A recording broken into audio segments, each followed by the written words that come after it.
আল্লাহ কেন মায়ের পেটে বাচ্চা দিল, ঠিক না বেঠিক? মনে আছে তো?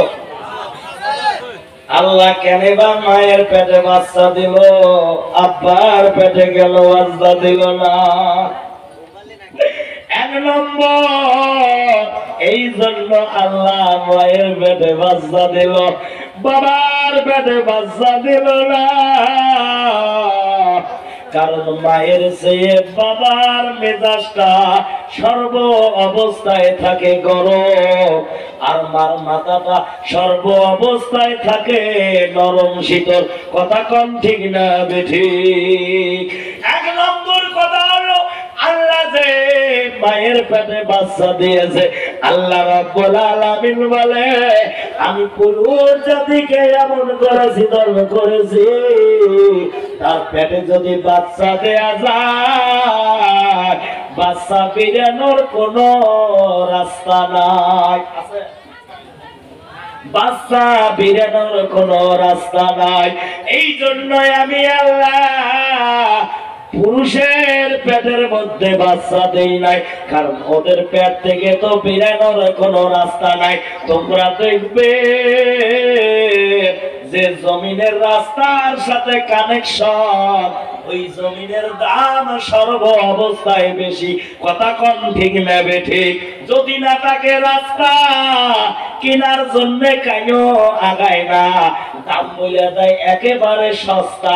যদি দিস দিবু ভরামু সালা বস্তা, ঠিক না বেঠিক?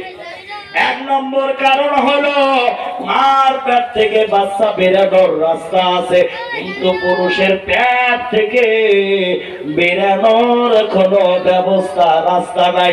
এই জন্য আমার আল্লাহ বলে, মায়ের পেটে বাচ্চা দিয়েছি, পুরুষের পেটে আমি আল্লাহ বাচ্চা দেই নাই।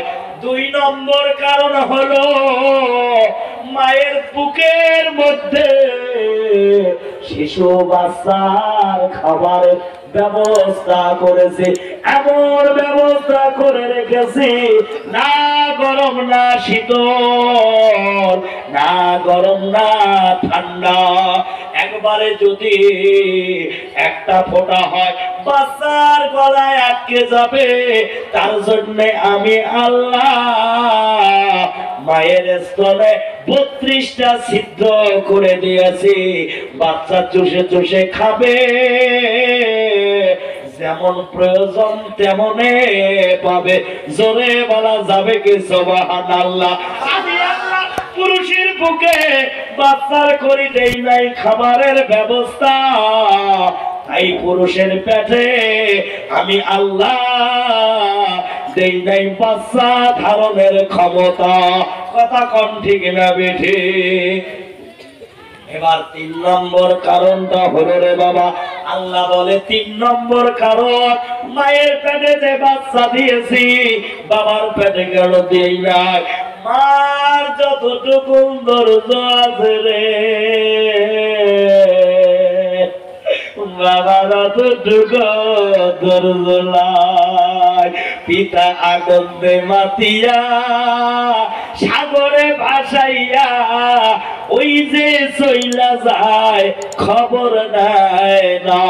মাজান দরিয়া যতনে কত কষ্ট করে, 10 মাস 10 দিন পরে পায় প্রসবের বেদনা। এটা মা জানে, আর দুনিয়ার কেউ জানে না প্রসবের কত যন্ত্রণা। ওরে ভাইজান, আল্লাহর নবীজির একজন সাহাবী বলেছিল, ওজোর কাকে মোহাব্বত করব? আমার নবী বলেছিল, অন্যকা, তোমার মাকে। বলছে সুম্মাইও, তারপর কাকে? বিশ্ব নবী বলেছিল তোমার মাকে। তারপর বলেছিল সুম্মাইও কাকে? বিশ্ব নবী বলেছিল তোমার মাকে। তারপর বলেছিল সুম্মাইও, তখন বলেছিল আব্বুকা, তোমার আব্বাকে মোহাব্বত করবে। জোরে বলা যাবে কি সুবহানাল্লাহ? নারে তাকবীর! ভাইজান, 3 নম্বর কারণ হলো, মার গর্বে যখন বাচ্চা ধারণ করে 3 মাস যখন হয় 2 মাস যখন হয় মা জননী হুয়ে হুয়ে বমি করে খাইতে পারে না হাসপাতালে নিয়ে যায় যত ডাক্তার দেখা যত মেডিসিন খাবে না কেন 6-7 মাস পর্যন্ত বমি বমি ভাব থেকে যায় যখন 6 মাস বাড়ায় যখন আল্লাহর কুদরতে পেটের মধ্যে বাচ্চার সর্ব অঙ্গ তৈরি হয় বাচ্চা এমন লড়াচড়া করে রে এমন লাত্তি দেয় ওই লাত্তি গিয়ে সোজা আমার কলিজায় আঘাত করে মা জননী যদি খাইতে বসে রে খাওয়া ছেড়ে দিয়ে ভাতের তালিকা রেখে বাজারিয়ে যায় মা জননী বিছানায় শুইতে যায় রে সন্তান এমন ভাবে মার পেটে লাত্তি দেয় মায়ার ঘুমায় না দাঁড়িয়ে দাঁড়িয়ে ফজরের মুয়াজ্জিনের আযান শুনে ঠিক না বেঠিক শুধু তাই না একটা মহিলার যখন গর্ভপাতের সময় হয় যখন প্রসব বেদনা ওঠে রে ভাইজান কত কষ্ট প্রসব ব্যথা সহ্য করতে না পেরে অনেক মা ভাইয়ানিকে বলে শাশুড়িকে বলে ও মা গো এ ব্যথা সহ্য হয় না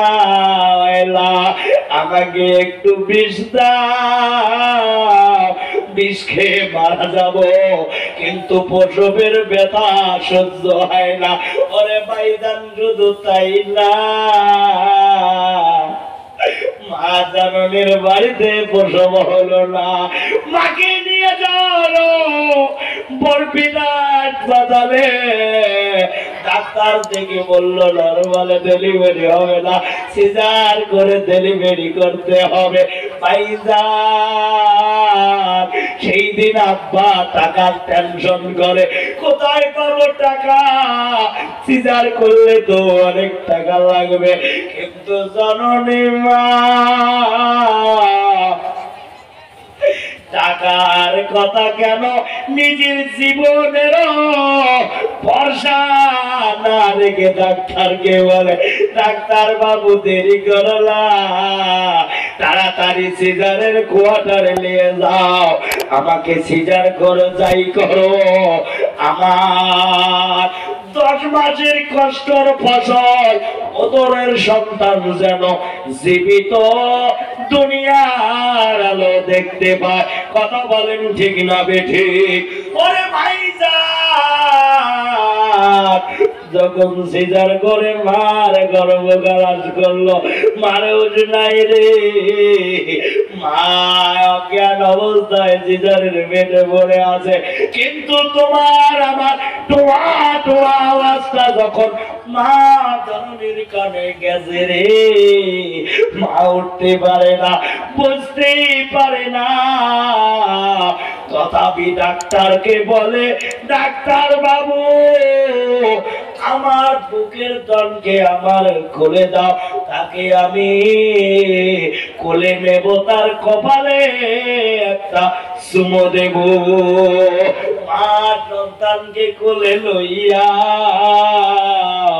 প্রসবের সকল বেদনা যায় ভুলিয়া জোরে বলা যাবে কি সুবহানাল্লাহ না থাকবে আল্লাহ বলে মা এত কষ্ট করলো কিন্তু যদি পুরুষের পেটে বাচ্চা দিতাম এই কষ্ট ধৈর্য ধরতো না সন্তান প্রসব হওয়ার সঙ্গে সঙ্গে গলা টিপে মেরে ফেলতো মায়ের মতো মায়া বাবার হবে না তাই আল্লাহ বলে মার পেটে বাচ্চা দিয়েছি পুরুষের পেটে বাচ্চা দেই নাই জোরে বলা যাবে কি সুবহানাল্লাহ নারায়ে তাকবীর এবার ভাই দোয়ার আগে এই যে ডালিম 4টা ডালিম আছে